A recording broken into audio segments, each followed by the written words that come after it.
ಕಾಮಗಾರಿ ವೇಳೆ ಪೈಪ್ ಒಡೆದು ಅವಾಂತರ ಸೃಷ್ಟಿ.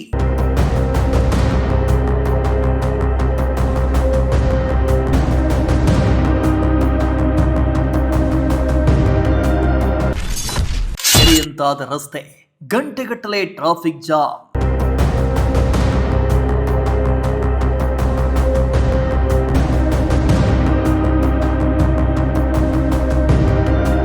ಚಿಕ್ಕಬಳ್ಳಾಪುರ ನಗರದ ಡಿವೈಎಸ್ಪಿ ಆಫೀಸ್ ಮುಂಭಾಗ ರಸ್ತೆ ಕಾಮಗಾರಿ ನಡೀತಾ ಇದ್ದು, ಕಾಮಗಾರಿ ವೇಳೆ ಅವಾಂತರ ಸೃಷ್ಟಿಯಾಗಿದ್ದು ಜನರು ಪರದಾಡುವಂತಾಯಿತು.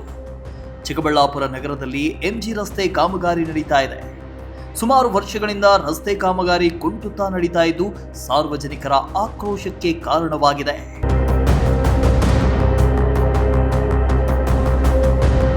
ಹೌದು, ಚಿಕ್ಕಬಳ್ಳಾಪುರ ಎಂಜಿ ರಸ್ತೆ ಕಾಮಗಾರಿ ವೇಳೆ ಇಟಾಚಿಯಿಂದ ಮಣ್ಣು ತೆಗೆಯುವಾಗ ಪೈಪ್ ಒಡೆದು ಹೋಗಿದ್ದು ಅಪಾರ ಪ್ರಮಾಣದ ನೀರು ಪೋಲಾಗಿದೆ.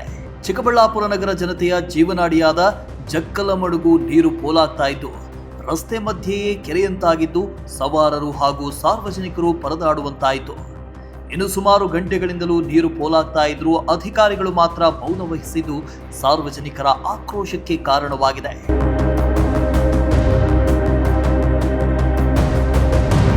ಇನ್ನು ನಡು ರಸ್ತೆಯಲ್ಲೇ ನೀರು ಹರಿತಾ ಇರುವುದರಿಂದ ಸುಮಾರು ಗಂಟೆಗಳ ಕಾಲ ಟ್ರಾಫಿಕ್ ಜಾಮ್ ಉಂಟಾಯಿತು. ಸ್ಥಳಕ್ಕೆ ದೌಡಾಯಿಸಿದ ಟ್ರಾಫಿಕ್ ಪೊಲೀಸರು ಟ್ರಾಫಿಕ್ ಕ್ಲಿಯರ್ ಮಾಡುವುದಕ್ಕೆ ಹರಸಾಹಸ ಪಟ್ಟರು. ಒಟ್ಟಿನಲ್ಲಿ ಮಂದಗತಿಯಲ್ಲಿ ನಡೀತಾ ಇದ್ದ ರಸ್ತೆ ಕಾಮಗಾರಿಯಿಂದ ಸಾಕಷ್ಟು ತೊಂದರೆ ಆಗ್ತಾ ಇದ್ದು ಅಧಿಕಾರಿಗಳ ವಿರುದ್ಧ ಸಾರ್ವಜನಿಕರು ಆಕ್ರೋಶ ಹೊರಹಾಕಿದ್ರು. ಮೋಹನ್ ಕುಮಾರ್, ಪ್ರಜಾಶಕ್ತಿ ಟಿವಿ, ಚಿಕ್ಕಬಳ್ಳಾಪುರ.